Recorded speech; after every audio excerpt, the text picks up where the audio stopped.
Bienvenidos nuevamente al curso Taller de Lenguas 2. En esta teleclase abordaremos los argumentos, es decir, las razones que utilizamos para defender nuestra tesis.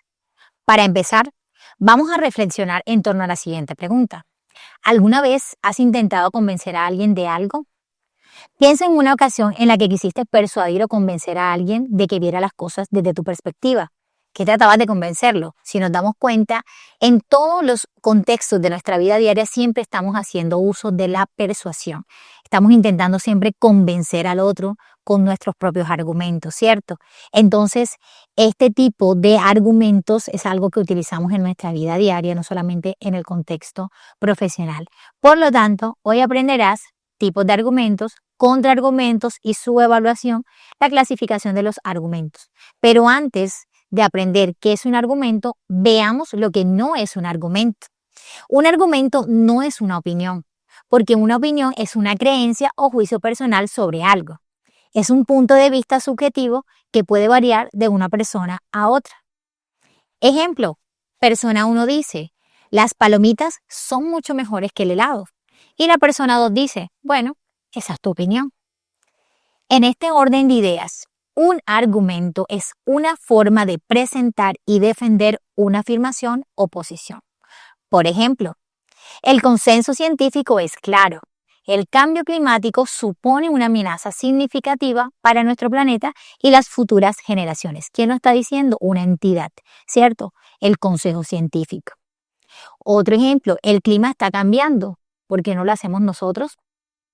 Asimismo, un argumento contiene razones claras y evidencias relevantes que respaldan tu afirmación. Desglosamos estos términos así. ¿Qué son entonces las afirmaciones en un argumento? Son las declaraciones o aseveraciones que hacemos para respaldar nuestra postura sobre un tema en particular. Por ejemplo, una afirmación podría ser: es necesario actuar urgentemente para mitigar los efectos del cambio climático. Las razones, entonces, son las explicaciones o justificaciones de nuestra afirmación. A modo de ejemplo, estas serían las posibles razones de nuestra afirmación sobre el cambio climático. Por ejemplo, el aumento de la temperatura global del planeta, el aumento de la frecuencia de fenómenos meteorológicos extremos, los impactos negativos sobre los ecosistemas y la biodiversidad. Y, en conclusión, las evidencias son información objetiva, son datos, ejemplos u opiniones de expertos que respaldan nuestro razonamiento. Por ejemplo, las evidencias que apoyarían nuestra afirmación serían, con respecto al ejemplo que venimos tratando, datos de fuentes fiables que demuestren el aumento de las temperaturas globales promedio en el último siglo.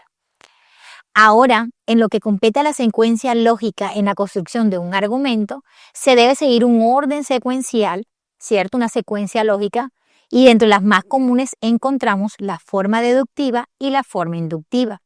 En ambas se parte de unas premisas, hechos, pruebas, datos, razones que permiten llegar a una conclusión. Por ejemplo, la deducción es una secuencia lógica en la cual la conclusión no se sigue necesariamente las premisas.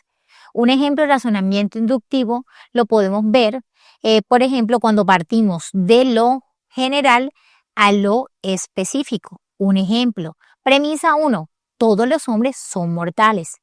Premisa 2, Platón es un hombre. Por lo tanto, la conclusión de este argumento es que Platón es mortal. Un segundo ejemplo, premisa 1, quienes están en la cárcel han cometido delitos graves. Premisa 2, Andrea está en la cárcel. Por lo tanto, la conclusión de este argumento es que Andrea cometió un delito grave. Ahora, con respecto al razonamiento inductivo, es preciso decir que esta es una secuencia lógica en la cual la conclusión no se sigue lógicamente las premisas, aunque sí se apoya y se sustenta en ellas. Es decir, que aquí se parte de lo específico a lo general. Como ejemplos de este tipo de razonamiento inductivo se tienen las siguientes premisas. Premisa 1. Franco estudió en SECAR y es un buen abogado. Premisa 2. Antonia se formó en SECAR como especialista y es una excelente profesional. Premisa 3. Marcela es egresada de SECAR y es una muy buena contadora. Conclusión del argumento entonces que partimos de lo específico a lo general, que SECAR probablemente forma muy bien a sus estudiantes. Ahora, en lo que respecta a los tipos de argumentos, se tienen los siguientes: los argumentos de autoridad, que consisten en tomar lo afirmado por un experto, institución u organización, autoridad en un tema específico, y empleando como una razón válida para defender un punto de vista. Por ejemplo, el deporte es una disciplina que está continuamente presente en nuestra sociedad. De hecho, en muchos de nosotros es capaz de forjar o modelar nuestro carácter, tal y como lo afirma el conocido escritor y periodista deportivo Heywood Hale, al decir que el deporte no construye el carácter, lo revela. Y allí colocamos una citación de Norma Apa. En ese orden de ideas, el argumento de autoridad es realizado por un experto en la materia, donde el conocimiento del experto es el que respalda el argumento y suele aportar datos, ejemplos, evidencias científicas que refuerzan ese argumento. Como segundo tipo de argumento encontramos el de ejemplificación. La argumentación mediante ejemplos recurre al uso de situaciones concretas que permiten conducir a una generalización, es decir, la tesis. Ejemplo: la energía solar es una fuente de energía sostenible, eficiente y práctica para solucionar muchos de los problemas que se viven en la actualidad. En Alemania, su uso expansivo ha contribuido a una reducción notable de la huella de carbono del país en los últimos años, ver ONU 2022. En la India, el uso de este tipo de energías ha permitido que zonas rurales de difícil acceso puedan acceder por primera vez a fuentes de electricidad y a unos costos bastante asequibles. Asimismo, el uso de la energía solar es lo que ha posibilitado los avances en los estudios del espacio, pues es un suministro de energía constante y confiable. Entonces ahí tenemos el ejemplo de los casos puntuales de Alemania, de India y después la generalización.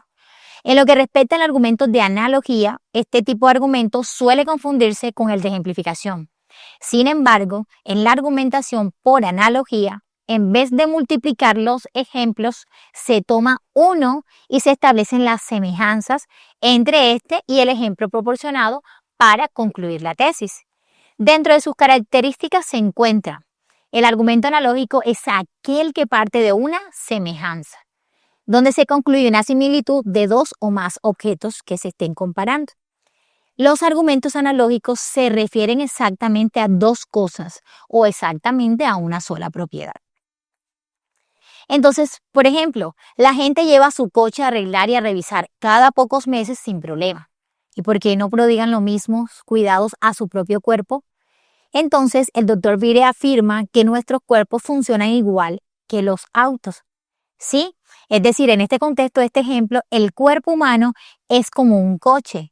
El coche cada cierto tiempo necesita que lo llevemos a un experto en él. Por lo tanto, el cuerpo humano, nuestro cuerpo, cada cierto tiempo demanda que visitemos a un experto, que en este caso sería el médico. Ahora, en lo que concierne al argumento de causalidad, es decir, causa y efecto, se puede decir que hace énfasis a esas causas que generan una situación determinada o en los efectos que ésta podría traer.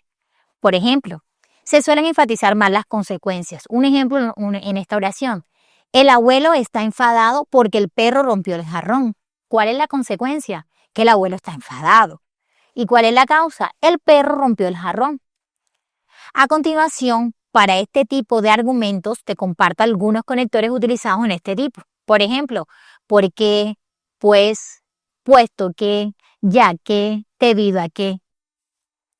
Hay una relación lógica entonces que se encuentra en este tipo de argumentos. Señala que lo que viene a continuación es la causa, el motivo o la razón de la idea anterior. En conclusión, los argumentos son la base que le dan la fuerza a nuestra tesis. Lo importante no es solo exponer razones a favor, sino también reconocer y responder a los contraargumentos. Así, construimos textos más sólidos, críticos y convincentes. Los invito a que en sus próximos ensayos pongan en práctica estos elementos. Muchísimas gracias.